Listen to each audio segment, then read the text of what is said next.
Hi, there in Chicago, Mel here. The voice crying out from the wilderness of Malibu to lend that voice to your support and encouragement at your rally today. The Coalition for Canceled Priests. I mean, it's not hard to believe that there is now such a thing, as personally I know many priests who have been canceled. But not for the reasons you think. I mean, it's not like they did a hit-and-run drive and left the scene of the crime or embezzled church funds, stole the altar wine, or committed some other heinous crime. No, not at all. And who's persecuting them? Well, their own bishops. How's that? Yep. Who are they? Well, they're a pack of men who generally passively sit by and tolerate any kind of nonsense. But if one of their priests utters something that resembles orthodoxy, well, then they spring into action, they reprimand him, and they bully him and do their best to cancel him. And succeed. They drum him out of the service, off he goes. I'm really sorry about that. That's a grave injustice, and it's kind of white martyrdom. And it's nothing new. It really isn't. It's nothing new. And it's a symptom. It's a symptom of a very deep sickness that afflicts the church. It did not happen overnight. If anyone's familiar with the missives of Archbishop Vigano, he says that the seeds of erosion of the church were sown with the reforms of Vatican II, and I agree with him. He suggests even that we scrap the whole thing and go back and do it the way it was before. And it was a pastoral council, after all. I mean, there was nothing wrong. It didn't need to be fixed. They were doing pretty well. At any rate, and I've had my own run-in with the bishops. I mean, who are they? Well, I remember when I directed The Passion, I went to the USCCB to get support for the film. And those men couldn't get away from me fast enough. And all but a few of them turned their back on me. And it was pretty telling about who they were.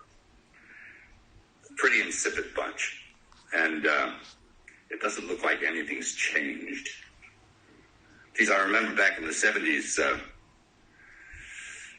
old priests, good priests, who were bullied and persecuted by their bishops. There was a rash of it back then also, and it was because they wanted to maintain what it was that they were ordained to do. They didn't want to go along with the new liturgy and the reforms of Vatican II, and so that they were really heavily leaned on. It was never abrogated, the old Mass, never, and it still hasn't been. You can't. It's protected by quo primum. But they were bullied and badgered and put in insane asylums, and it was pretty sad to watch. And this kind of thing is now happening again. So, and how are we supposed to know the good guys from the bad guys? Well, we were given a standard by which to judge them. By their fruits, you'll know them. By their fruits. Anybody seen any good fruit lately? Yeah. It's tough. And look, I'm a pretty sinful guy. I mean, I'm as venal as the next guy. But I know the difference between a shepherd and a hireling. And I think that the vast majority of these bishops are just a bunch of hirelings. And my question is,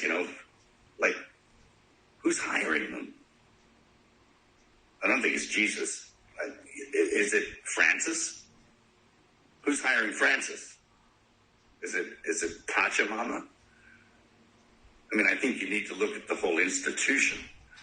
And, I'll quote Archbishop Vigano again in saying that he believes that there was a parallel counterfeit church set up to eclipse the real one. He's suggesting usurpation or an inside job. It seems that way. Anyway, of course, we know the gates of hell will not prevail against it.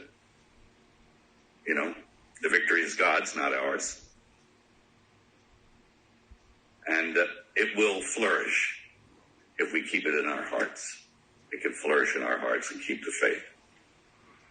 And that's what's going to happen. That's what I encourage you to do. Again, I'm sorry for your pain, the injustice.